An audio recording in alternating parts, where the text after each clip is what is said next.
All right, man. Boy, the difficulties of trying to get this episode out has been something else, man. Episode 16, The Cozy Corner of Cinema. Triple C right there, man. Gosh, I apologize for not getting this episode out yesterday. It's been such a busy past couple of days that I nearly forgot to record this today. But here we are. We have much to talk about, and I hope to get to as much of it as I can.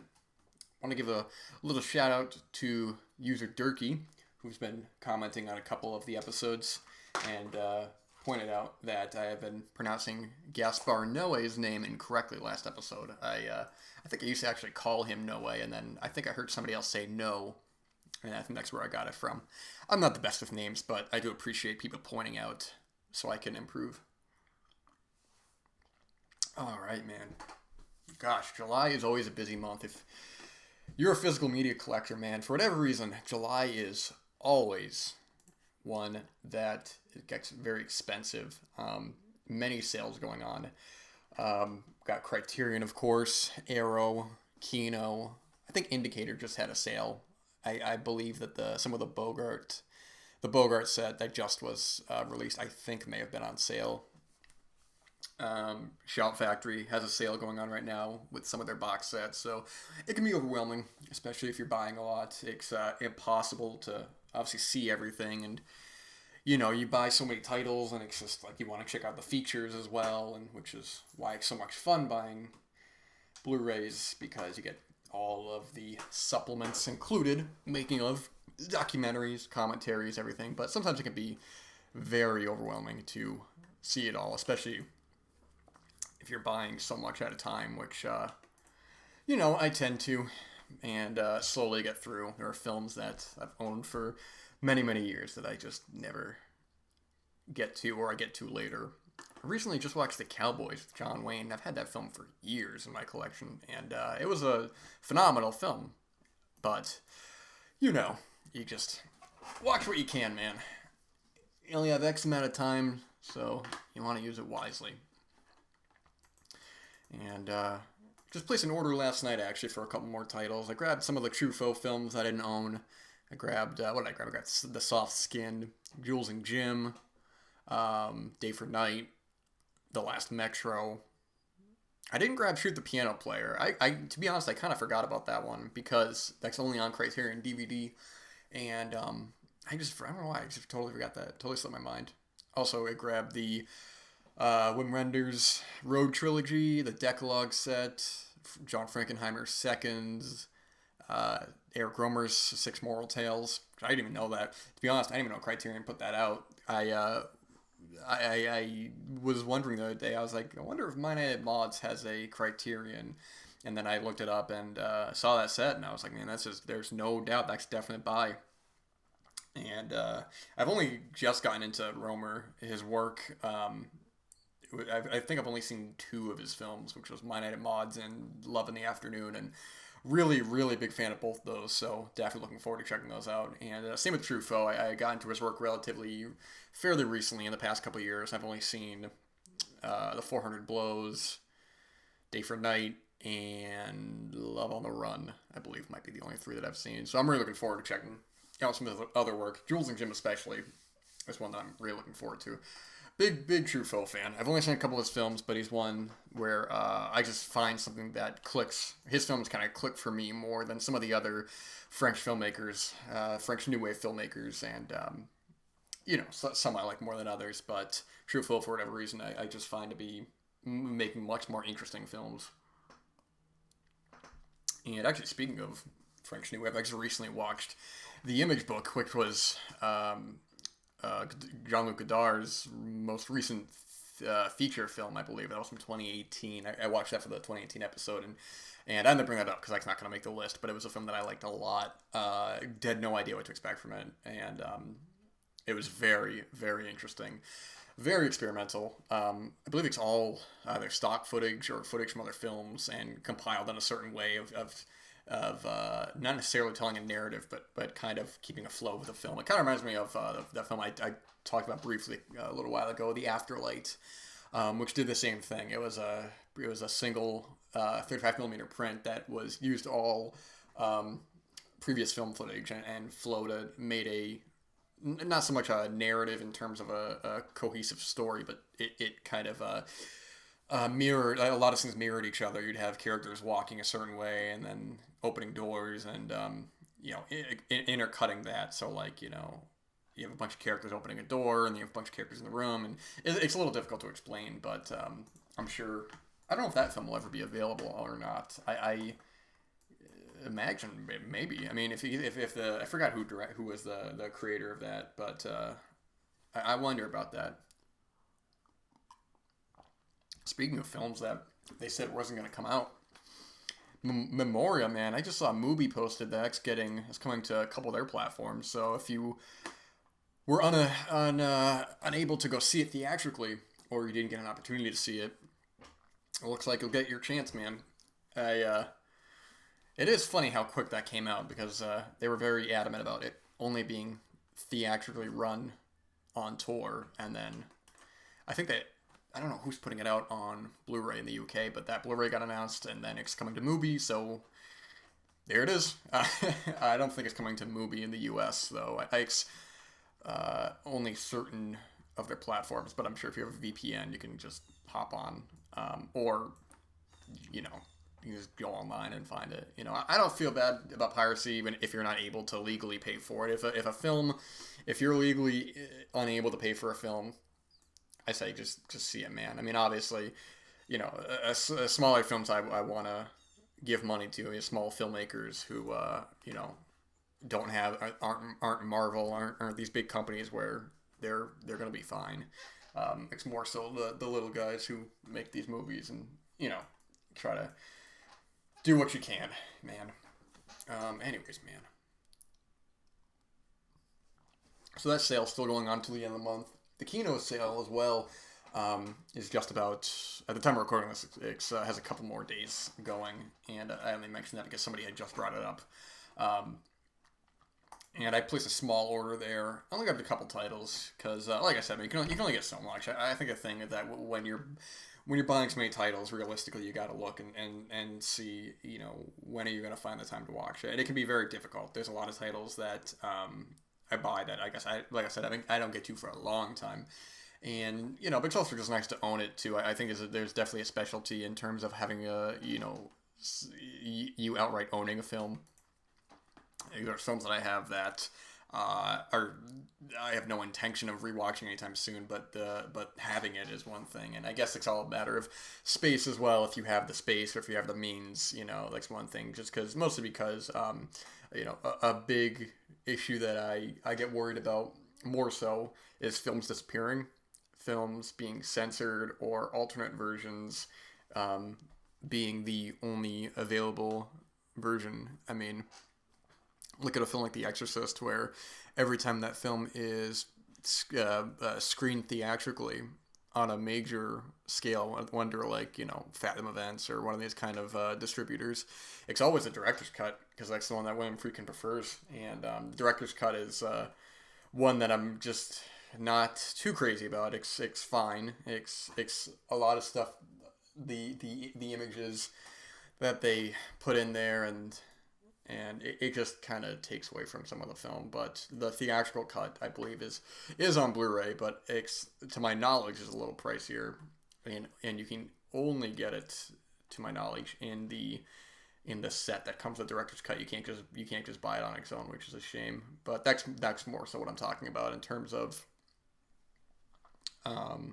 films being available, or God forbid censored, man, because that's the thing too. I don't know if you guys ever heard about that, when, I forgot where it was. It may have been in America, I don't know, but it was I think Back to the Future Part 2. Maybe it wasn't America, it had to be somewhere else. It was on Netflix, and the scene in the film where Marty finds the sports almanac, and it's just the cover for it. It's actually I forgot, it was like some sort of, it was like a porno magazine or something like that. But he looks at it, and he goes, "Ooh la la," remember that scene? I think they edited that. One of the Netflix regions edited that shot out when he looked at the magazine, and that's just frightening, man, because if you're watching that for the first time, you'll never know, and there's no why they would even edit something like that out is very interesting. Why they would even do that. Actually, recently, and next, not to say that physical media won't give you a censored version, but in terms of having that version that's yours, that whatever changes they may make to it later, it's not going anywhere. Because even recently, I read that the criterion of Miller's Crossing is edited. There's 2 minutes cut out of that. There's some joke in the film, I guess, that either I think the Coens may have edited it out. I really don't know. And there's no indication anywhere on the disc or on the menu or on the packaging that it's an edited version. I'm definitely glad I heard about that because I was going to purchase that at some point, but now I'm definitely not going to. It's interesting when it comes to stuff like that. Why, in terms of who owns the film, who can do what with the film, and I don't know. That's why I like what Coppola does, where he does re-edit some of his films, but he still gives you the option. I mean, look at like Apocalypse Now. He had the final cut of that on 4K, but he also gave you the theatrical cut and the Redux as well, which is nice. I haven't watched the final cut of that. I don't think I really have a whole lot of interest. To my knowledge, I think it's just all the footage that it was just like all the footage overall, and which is, I think it'd be an interesting curiosity piece, kind of like with the Cabal cut of Nightbreed, where it's just everything. But I don't think it's necessarily the way to watch the film. And that I mentioned in an interview a little while ago that he did with GQ, I think, or one of those websites, where he just went through a couple of his films, and he had talked about a little bit with Apocalypse Now how he wasn't the biggest fan of the Redux version, and the final cut was just a way to kind of put it all there. So it is interesting in that regard, and that 4K set is actually pretty terrific. I had rewatched Apocalypse Now probably when that came out in 4K, and that's a film that just is. I mean, it's something else. I may have talked about it before, I don't know. But yeah, Apocalypse Now is just one of the greatest films of all time. It's just kind of a miracle that the film came out as good as it was, with the notorious production on that film, and the documentary Hearts of Darkness as well, which kind of goes over that. But yeah, man, it's very interesting, that whole story, and could even make for a film. If there's ever a film that I'd love to see made about the production, it's probably about Caligula, because the stories on that film, man, are just completely insane. Just the insanity on set, and the back and forth, and the editing, and it's just, oh my god, if you have the time, man, someone's got to write a book about that. Maybe there is a book about that, I don't know, but man, I tell you, and Caligula is such it's a film that could only have been made at that time. It's so interesting. I mean, that whole film, man, is wild. I mean, if you have ever seen the film, it's just completely you watch it and you're just like, my god, man, this could not have been made now. Just mostly primarily for one, the stars in the film. I mean, you have, renowned actors, Malcolm McDowell, Peter O'Toole, Helen Mirren, and then you have all these just completely wild set pieces. There's this giant machinery that people are dug into the ground with their heads sticking out, and the machine comes by and just slices all their heads off, and all the hardcore sex, all the real sex going on. I mean, there is so much sex in Caligula. It's truly a film that I don't know if you're supposed to watch it and get any sort of arousement from it, because one minute you have an orgy of flesh and everybody's just having a good time with each other, and the next scene you're going to get people getting stabbed and someone getting violently fisted, and it's just like, oh my gosh, man, what am I watching here? It's completely insane, and it's 2.5 hours. So I mean, most adult films probably run ones I've seen run at an hour for 20, mostly about 80 minutes or so, less. 2.5 hours is something else, man. It's completely insane, but I recommend it, man. It's a cool movie. I'm actually quite a big fan of it. And actually, Severin just put out the 2 other Caligula films. It was gosh, I can't remember the name of them. Jeez Louise. It's insane, man. That song in the film, in Caligula, always stuck with me. What the hell's the name of that song? It was Hold Me Close, whatever it is, man. Gosh, man, Caligula. Where's the 4K of that, man? Actually, that Blu-ray might be out of print now. I have the Arrow UK Blu-ray. Um, and I think the artwork on that kind of says it all. You have these nude, everyone's nude and kissing and having a good time. Then the foreground, you have you have a head flying by. It's unbelievable, man. Just the production on. I mean, this is a time when you could get money for. I don't know if I mentioned this as well, but Penthouse distributed the film as well. It looks like it was their biggest hit they ever had.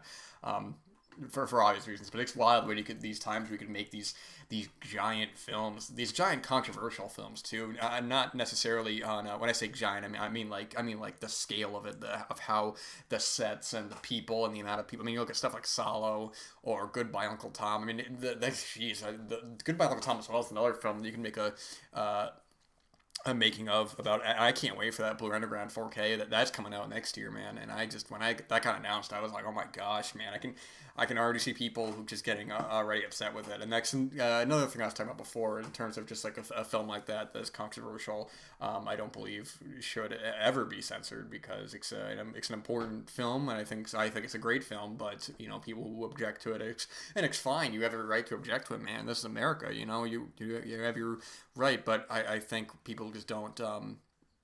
If they don't like something or they object to something, they want other people to not have it as well, and I find that completely immoral and completely people who don't appreciate art, because whether or not you like or dislike the art, if you want to prevent someone from seeing something because it upsets you, then you're just you know, you don't appreciate art, and there's not a lot of wiggle room there for any other opinion on that, because I mean,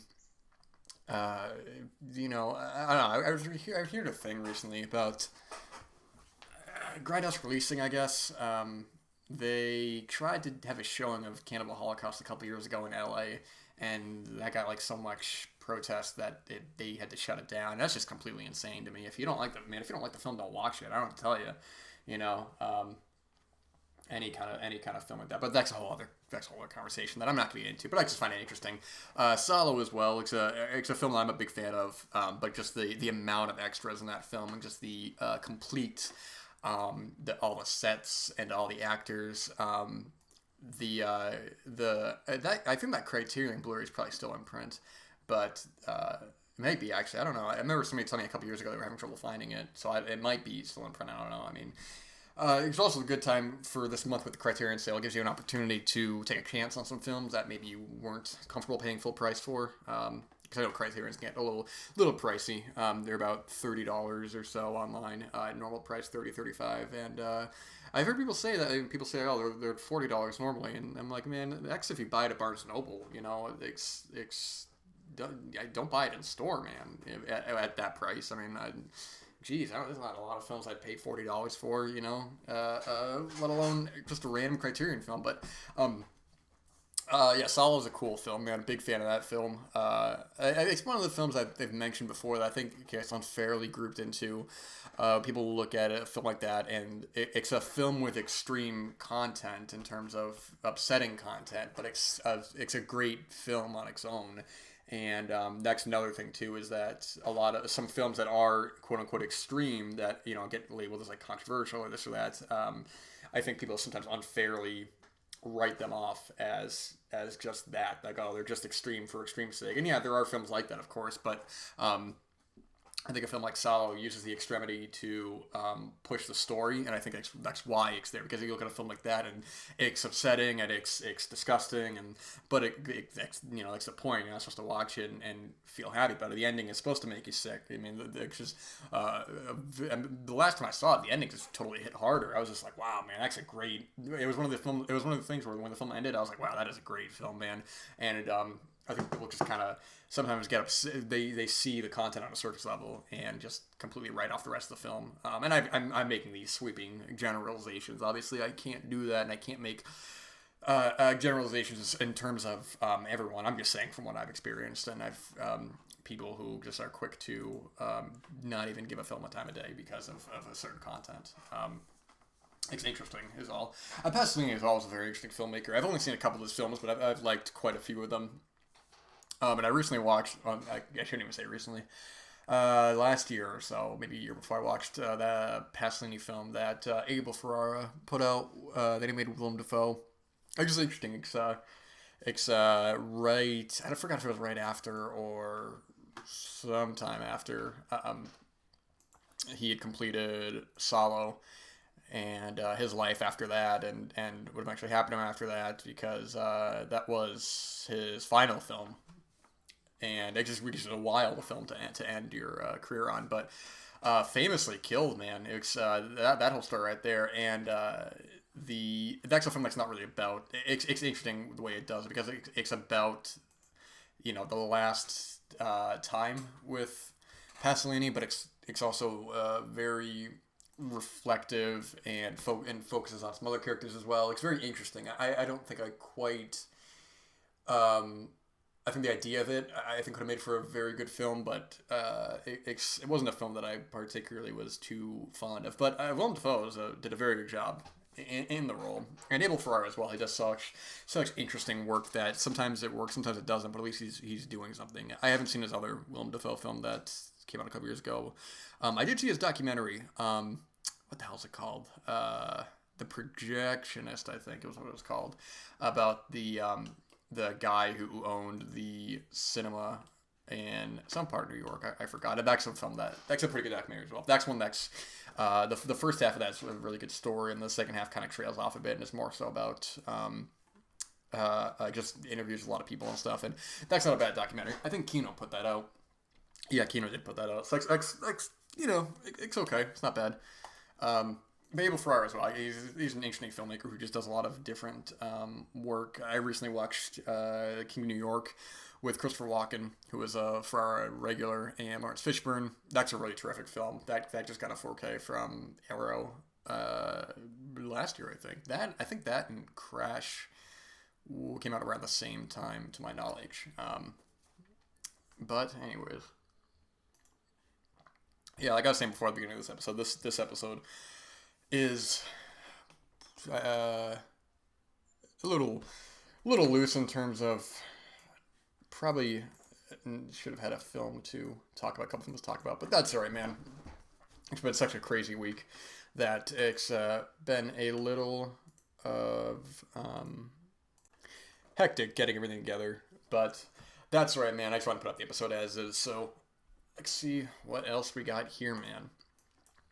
All right, what we got there? So, yeah, man. I mean, it's if take advantage of the sales while they're going on, because there's a lot of good stuff out there, man. The Kino stuff especially. They have like some like 800 titles on sale, and there's a lot of good stuff there. I only picked up a couple of titles, but there's a lot of good stuff on there. A lot of good stuff that I don't actually know when they do their sales. I think they do one in March, and I don't know if they'll do one for the rest of the year or not. But there's a lot of good stuff there, and also take a chance on a lot of films too. Every kind of sale, I try to pick up stuff that I've never heard of, that just based off the cover or the cast or something like that. And sometimes you find some good stuff, and sometimes not so much. But I found it to be a very fun way to discover films. A film that I discovered was the Reincarnation of Peter Proud. That was actually a pretty cool film, man. That's one that I actually might be getting a remake sometime soon, but that's one that I had never wasn't familiar with before. And weirdly enough, after I saw it is when I started hearing more people talk about it. And maybe, I don't know if that was a recent, at the time, a recent Kino a title. But that's a very cool film as well, about kind of just like, reincarnation in a way where this guy comes back and, well, I won't give it all away, but that's a really cool film as well, and some other stuff. Actually, that's how I found out about a lot of Harold Lloyd stuff. Was when Criterion was having a sale. I wasn't familiar with his work at all at the time, and so I picked up The Freshman, and I loved it. I thought it was great, and then from there I saw The Kid Brother and Safety Last and Speedy, and Safety Last especially. That's pretty much I don't know if I'd say maybe my favorite silent film. That's a little.